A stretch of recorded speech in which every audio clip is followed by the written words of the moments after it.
Here in Tom's Tinkering and Adventures garage, we love a project, especially when it comes with a tub full of parts.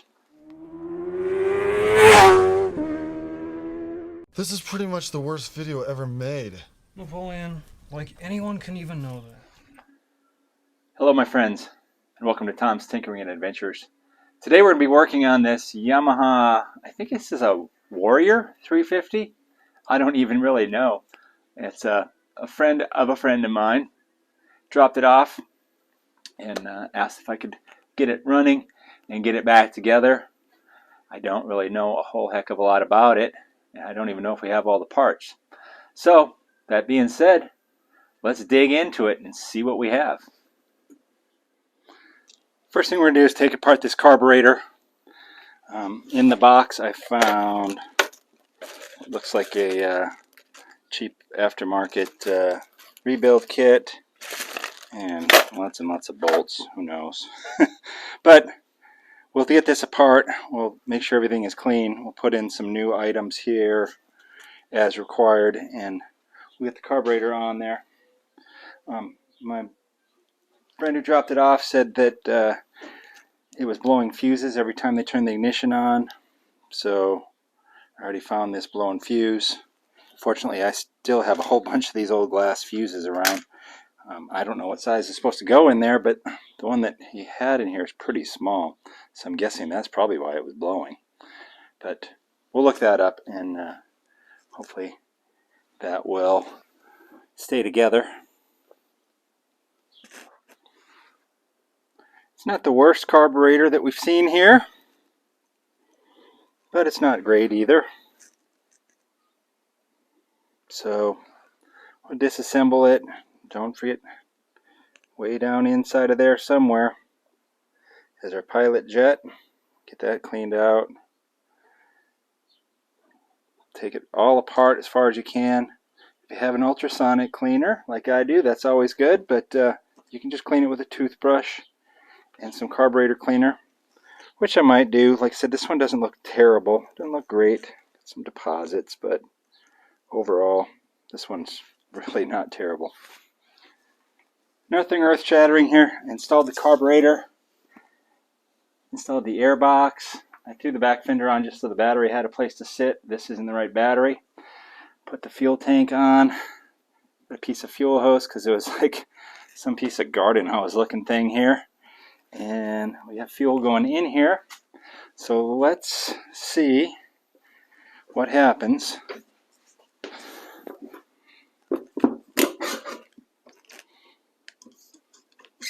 Get you in. All right.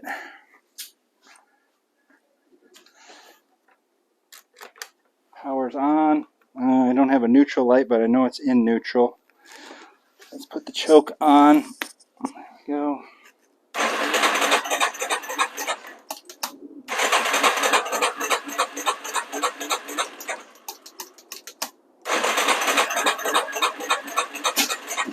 Well, I got a backfire.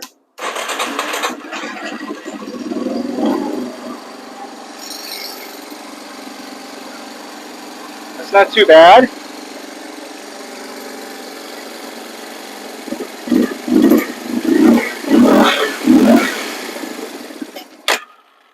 And choke off, it died.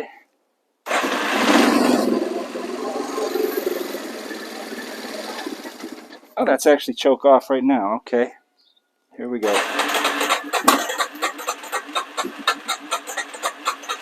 think we're at half choke before. And the air box is popping off.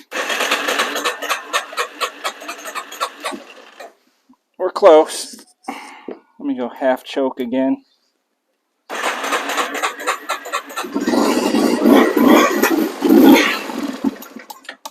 Okay, well, we kind of run. I'm going to mess with it a little bit more and we'll bring you back. There you go, she's running pretty good. Amazing how much better it runs when you put a little bit more gas in it. I've already noticed, let me shut it off. I've already noticed the intake boot I don't know how well you're going to be able to see it on this camera. Rubber intake boot there. Sometimes that thing is vibrating and then it backfires a little bit and you can actually see the backfire through it. So that thing is cracked. That's going to need to be replaced. So that's going to cause it to run really lean right now. Actually, let's see if it starts back up. Yeah, it's running okay.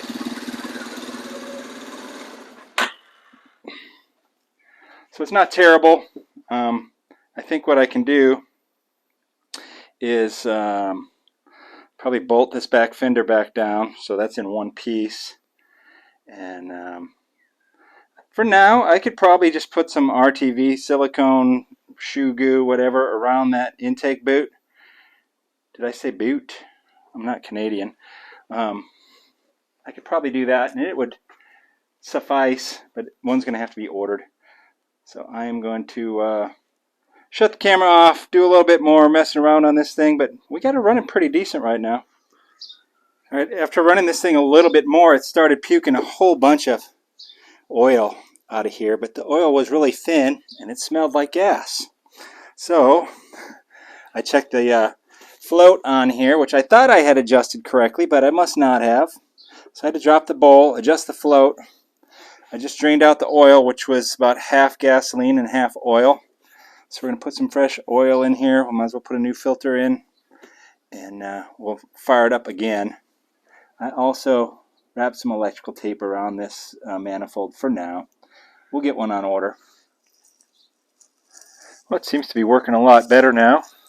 We're not flooding out the engine with gasoline, and starts up and idles really well. Runs good. I talked to my buddy. He has a new intake boot, so we're going to get that. We'll replace that when he brings it, maybe tomorrow. I replaced this petcock here, fuel valve, with one that I had laying around. I bought a bunch of like cheapy ones just to have, because these are pretty universal. They fit a lot of vehicles, a lot of bikes. So this one sits down a little bit lower, but it looks like it's fine. This is equal to or just above the fuel intake there on the carburetor. So I think what I'm going to do now is I'm going to check the valves. Now this engine, I'm not going to video the valve check, but I did it on a TW200 not long ago, and this engine is very, very similar to that. I think the only major difference it looks like is our inspection cap for TDC is on the top here instead of on the front of this cover. So we're going to do that, and then I also need to troubleshoot the neutral light isn't working, and we also are still blowing fuses. The fuse seems to hold for a while, but then eventually it pops. So I got some troubleshooting to do. There's got to be something shorting out somewhere. So I'm going to go over all the wiring. It's kind of a tedious job, but it's got to be done. There's your top dead center mark right there. And I just put the bike in gear and I rocked it back and forth till I got that. And there are your exhaust and intake valve clearances in millimeters. Everything was spot on. Very easy. One valve per cylinder, or I guess two valves per cylinder, one valve intake, one valve exhaust. Everything's good. We'll put that back together and see what we can find as far as wiring short on this thing. Oh yeah, and the neutral light. Neutral light was a real easy fix. Just replace the bulb. And that works fine. You put it in gear. Neutral light goes out. Bike won't start. Now, I started unwrapping these wires back here. This one was really twisted and had a lot of tension on it. I don't know if that had anything to do with it, but I also have disconnected the ignition switch and made just a little jumper.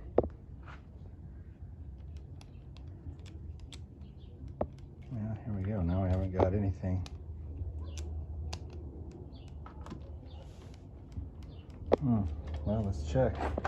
Maybe it already blew again. Let's see here. No, I don't think so.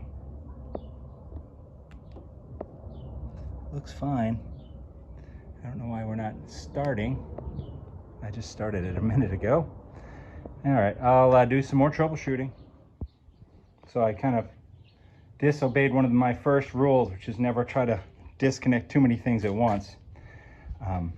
I was noticing when I turned the lights on, even though there's no lights attached, this neutral light dims considerably. And I thought maybe that had something to do with why we're blowing fuses. Anyway, in my quest to chase that down, I unplugged this wire that comes out of the whole control switch up here. And once I plug that back in, it'll once again fire off. So there you go. I'm gonna unplug that. That's my new key for right now. And we'll see if that fuse stays alive, because lately what's been happening is it'll start a couple times and I'll work on something else and I'll come back and then everything is dead and this fuse is blown. So who knows? Maybe there was just some stress on this wire in here. Well, I found a new spark plug and a new air filter in the box of parts there, so I installed that. And oh, one thing I noticed, when you get the handlebars straight, and I'm looking at, these handlebars are a little bit bent, well, maybe more than a little bit, but whatever. So I'm kind of just going off of where the handlebars mount, along with the steering yoke, which is, let's see if I can get you in here. There you go, that little bit right there, that's where the tie rods attach. So try to get that kind of centered. And you can see how far our wheels are jacked up, turning to the left, the right on your screen perhaps. And then I noticed that the tie rods are, this one's turned in quite a ways, and that one's turned out quite a ways. So I'm going to try to adjust that out a little bit. I said these handlebars are a bit tweaked. They're really not awful, I guess. I've seen much worse. But I'll try to get that kind of straight and adjust these tie rods to move these tires, hopefully. Almost everything I work on, I always check and flush and bleed the brakes. And here you can see why. That is brake fluid, that's not oil or coffee. So I'm gonna siphon that all out of there, clean that up, put some fresh fluid in there, bleed this thing. It doesn't take that long, 10-15 minutes. Simple, but so many people overlook it. It's just, like I said, one of the things I do, even if people don't ask me to, I usually just knock it out because, hey, you know what? I like it when I know people on the road have good brakes. Brakes are done. I got the wheels kind of aligned. I should really measure them, I suppose. Measure the rim. Inside to inside of the rim on the front and on the back. But I don't know. I guess what I'll probably do is once I get this thing together, I'll ride it. The brakes feel really good. Neutral light's working. I hooked the switch back up. And I've started it and stopped it a few times. And we haven't blown the fuse, which I think my previous record was started it twice and then I let it sit for a while and then the fuse was blown. So maybe there was just some stress on these wires somewhere. I hate that I haven't found anything obvious, because that means that it can pop its head back up again later. But I think what I'll do is I'll lightly wrap these wires, get everything tucked up here the way it's supposed to be, and we'll keep doing a stress test on this thing. Maybe I'll put the fender on the back and ride it up and down the driveway a couple times.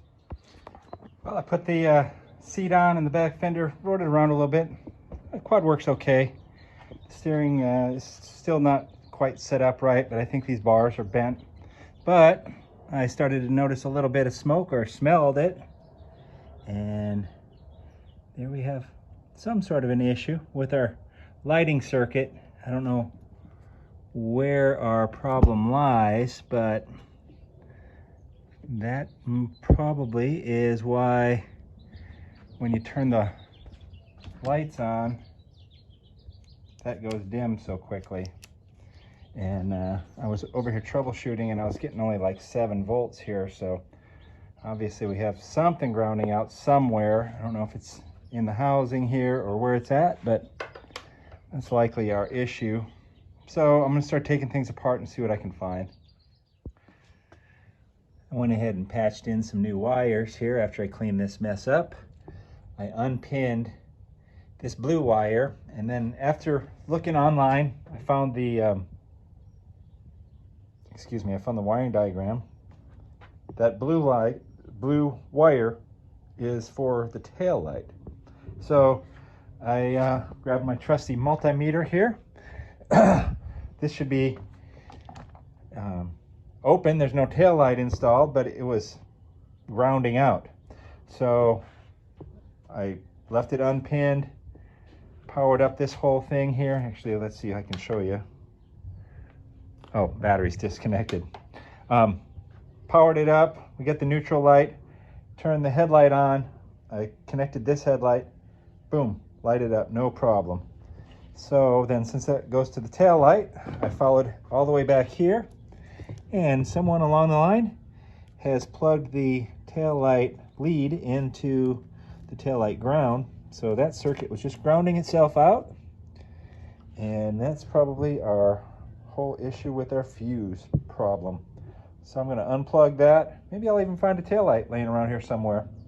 I have lots of them, and we'll solve that problem. I decided to throw the plastic on just to get an idea what it looks like, and it's a pretty nice looking quad once it's all together. I think I got the majority of the problems figured out, so we're going to call it a night, and I'll put the remaining pieces on it tomorrow, and I'll show you the finished deal here. That's usually the case. All right, well, I installed the new intake boot, and this one, let's see if we can show you. If I can show you with one hand here. There's a crack right there. And it'll open up. Anyway, right there. When it was running, I could see it when the bike would kind of cough a little bit. You could see a flame inside of there, so it was backfiring. And my friend who I got this quad from, who asked me to help him fix it, said that it backfired and actually caught the airbox on fire a little bit, which makes sense because the float was not working correctly, flowing fuel into the cylinder and into the airbox, so there was fuel all in there, so a little backfire, kaboom. And then that makes sense why I drained a gallon of gas out of the crankcase. But we got that all installed, so I'm going to put the plastics all back on here, and I'm going to go through, excuse me here, this bucket of fasteners and hopefully try to find where they all go, and we'll get this thing together. I think we're just about wrapped up. There she is in all her glory. As a tip to anyone who's taking something apart and you're not sure if you're going to get it back together anytime soon, make sure you bag and tag all your fasteners. Like all the fasteners for the front fairing, you can put those in a little Ziploc bag right on a Sharpie. What it is, the same with the back pieces and anything else you take apart, because just having a random bag of fasteners to put a whole vehicle together is kind of a pain. But it's all together and it all works. I also adjusted the parking brake, which is right here. Pull that in, pull the clutch in, and then you lock this down. And that works really well now. I had to adjust it back here. So If you have to adjust that, you loosen that lock nut right there, and then you turn this in, and that will adjust your parking brake. And this thing still needs a little bit of attention. The chain and sprockets are not in good shape, and the tires should really be replaced, but hey, it runs and drives. The handlebars are still off a little bit when we're driving straight. It's probably about like that, but before it was about like that. So we'll accept that for what it is. This tie rod on the right hand side was binding up, so it probably needs to be replaced as well. All that being said, we ended up with a pretty decent looking quad, and I know what they paid for this thing. I think they did okay. Still needs, like I said, a little bit of attention, but you can take it out and enjoy it as it is. And it went from a basket case to something that is usable. Alright, if you're liking my content, give me a thumbs up, leave a comment down below. If you're not already a subscriber, please consider doing so. Thank you very much for watching. Get out there and find your adventure. Adios.